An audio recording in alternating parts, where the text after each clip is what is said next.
हमारे मध्यम वर्गीय परिवारों के सामने एक बहुत बड़ा बोझ बन चुका है कोचिंग क्लासेस की स्पर्धा। हर माँ बाप को लग रहा है कि कोचिंग क्लास में बच्चे को नहीं भेजा तो हम प्रतिष्ठित परिवार नहीं है। इन गरीब और मिडिल क्लास परिवारों की हम चिंता करते हुए हजारों करोड़ रुपए का उनका खर्च है वो भी बचे, बेटे भी अपने आसपास रह सके, उनकी देखभाल हो सके, परिवार पर आर्थिक बोझ न आए। और इसलिए हमने युवाओं के लिए विभिन्न परीक्षाओं की फ्री ऑनलाइन कोचिंग हमने करने का निर्णय किया है। डिजिटल पब्लिक इंफ्रास्ट्रक्चर है, हमारे पास उत्तम टैलेंट है, टीचर्स हैं, उन संसाधनों को जोड़ करके हम देश के नौजवानों को फ्री कोचिंग देने का एक पूरा नेटवर्क हम खड़ा करने वाले हैं। मेरे प्यारे देशवासियों, मैं हमेशा कहता आया हूं, जो खेले वो खिले। जब मैं खेले वो खिले की बात कर रहा हूं तब मेरे प्यारे देशवासियों, आज भारत खेल की दुनिया में अपनी जगह बना रहा है। अब खेल के पोडियम में भारत का राष्ट्रगीत सुनाई देता है, भारत का राष्ट्रगान सुनाई देता है, भारत का तिरंगा झंडा लहराता दिखाई नजर आ रहा है। टॉप्स योजना ने बहुत बड़ी सफलता पाई है।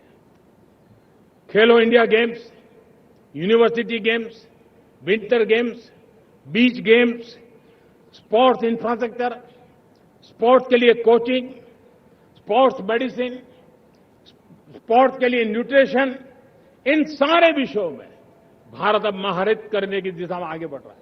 नौजवानों के लिए पूरा नया क्षेत्र, खिलाड़ी न बन सके तो उसकी सपोर्ट सिस्टम में भी बहुत बड़ा क्षेत्र खुल रहा है। स्पोर्ट्स की दुनिया में भारत का प्रदर्शन बेहतर होता रहा है और हम 2036 में ओलंपिक के मजबूत दावेदार बनकर के आगे बढ़ रहे हैं और 2030 में कॉमनवेल्थ गेम्स को भारत होस्ट करने वाला है। और मेरे साथियों, दुनिया में जो ओलंपिक की खेल होते हैं, करीब 40 प्रकार के गेम होते हैं और करीब 350 साढ़े 350 स्पर्धाएं होती हैं ओलंपिक में। और आपको जानकर के दुख होगा मेरे देशवासियों, मेरे नौजवानों, मैं आपको चुनौती देता हूं, मैं आह्वान करता हूं, मैं आपकी मदद चाहता हूं। 350 जितने स्पर्धाओं में भारत 2/3 खेलों में कहीं होता ही नहीं, हमारी मौजूदगी नहीं होती, हम क्वालिफाई नहीं होते हैं। हमने तय किया है कि 2036 में जो ओलंपिक होगा, हम चाहते हैं कि वो भारत में हो, लेकिन 2036 में जिन विधाओं में आज भारत खेलता नहीं है, जिन विधाओं में भारत क्वालिफाई नहीं करता है, जिन स्पर्धाओं में भारत ने छोड़ के रखा है, 3/4 हिस्सा हमारे इंतजार कर रहा है। भारत उस पर बल देगा और इसके लिए हम टैलेंट हंट का एक अभियान भी चलाना चाहते हैं। हमें अगर 2036 के लिए खिलाड़ी चाहिए तो आज जो 5 साल, 10 साल, 15 साल की उम्र के नौजवान हैं, बेटे हैं, उनकी तरफ ध्यान देना होगा, उन बेटियों पर ध्यान देना होगा।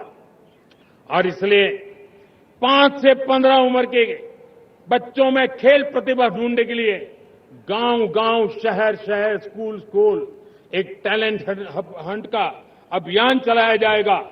बच्चों की प्रतिभा को देखा जाएगा और फिर उनको स्पेशल ट्रेनिंग दे करके देश के लिए खेलने वाले अच्छे खिलाड़ी बनाए जाएंगे। I am a student of Adarsh International School and I will become an engineer from Adarsh College of Engineering. My goal is justice and I will achieve it in Adarsh College of Law. I want to serve people with care and will do it through Adarsh BSc Nursing College. I dream to be a businessman and I will learn it from Adarsh Institute of Technology and Management. Seats filling fast. Adarsh Group of Institution, Anugul.